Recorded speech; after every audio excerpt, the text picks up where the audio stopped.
دوسرے جو ہے نا اللہ والصلاة والسلام علی رسول اللہ اعوذ باللہ من الشیطان الرجیم بسم اللہ الرحمن الرحیم ما يود الذین کفروا من اہل الكتاب والمشرکین ان ينزل علیکم من خیر من ربکم واللہ یختص برحمتہ من یشاء واللہ ذو الفضل العظیم۔ سورۃ البقرہ آیت نمبر 105۔ ما یود الذین کفروا، نہیں پسند کرتے کافر۔ کون سے کافر؟ من اہل الکتاب، اہل کتاب میں سے، یہودیوں اور عیسائیوں میں سے، وللمشرکین، اور مشرکین میں سے بھی پسند نہیں کرتے۔ کس بات کو؟ ان ينزل علیکم من خیر من ربکم، کہ تمہارے رب کی طرف سے تمہاری اوپر کوئی خیر نازل کی جائے۔ اللہ تعالیٰ کی طرف سے مسلمانوں پر کوئی بھی انعام، کوئی بھی احسان ہوا آج تک تو کافر لوگ پسند نہیں کرتے۔ دیکھیں آج کل مسلمان دنیا میں کیوں بدنام ہیں، اسی وجہ سے، حالانکہ یہ تو معزز ہیں، اسی لیے انہوں نے بدنام کیا ہے کہ ان کو جو اللہ نے دنیا میں عزت دی تھی وہ ان کو اچھی نہیں لگتی تھی۔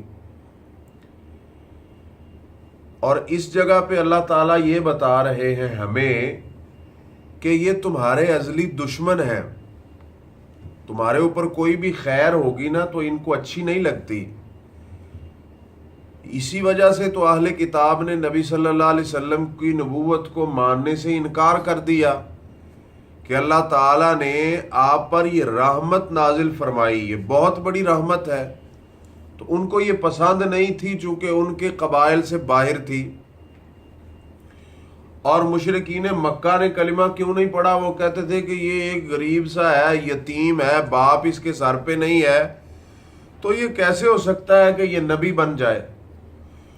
تو حسد کی آگ میں جلتے جلتے وہ جہنم کے اندر چلے گئے، لیکن مسلمانوں پہ، اللہ کے رسول صلی اللہ علیہ وسلم پہ وہ ایمان نہیں لائے، انہوں نے مسلمانوں کو نہیں مانا، تسلیم نہیں کیا۔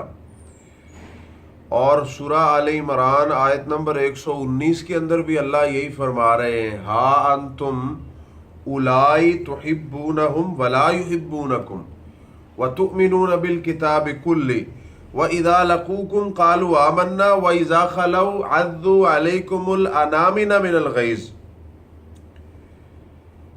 قُلْ مُوتُوا بِغَيْظِكُمْ۔ اللہ فرماتے ہیں کہ تم ہو جو ان سے محبت کے دعوے کرتے ہو، لیکن یہ اتنی نفرت کرتے ہیں تمہارے ساتھ کہ جب تمہارے منہ پہ ہوتے ہیں تو پھر ان کے بڑے دعوے ہوتے ہیں۔ کیا دعوے کرتے ہیں؟ کہتے ہیں کہ ہماری محبت تمہارے ساتھ ہے، کوئی مسئلہ نہیں ہے، لیکن جب یہ علیحدہ ہوتے ہیں نا، الگ ہو جاتے ہیں، وَإِذَا خَلَوْا عَضُّوا عَلَيْكُمُ الْأَنَامِلَ مِنَ الْغَيْظِ، انامل کہتے ہیں پوروں کو، غصے سے جیسے کوئی بندہ اپنے پورے چباتا ہے نا اپنے دشمن پر۔ اللہ فرماتے ہیں کہ ان کی، کفار کی یہ حالت ہوتی ہے جب یہ تمہارے قریب نہیں ہوتے، تم سے الگ ہوتے ہیں، تو پھر اتنا غصہ ہوتا ہے ان کو تمہارے اوپر۔ اللہ فرماتے ہیں یہ غصہ کر لیں، یہ میری رحمت کو روک نہیں سکتے۔ واللہ یختص برحمتہ من یشاء، اللہ تعالیٰ خاص کرتے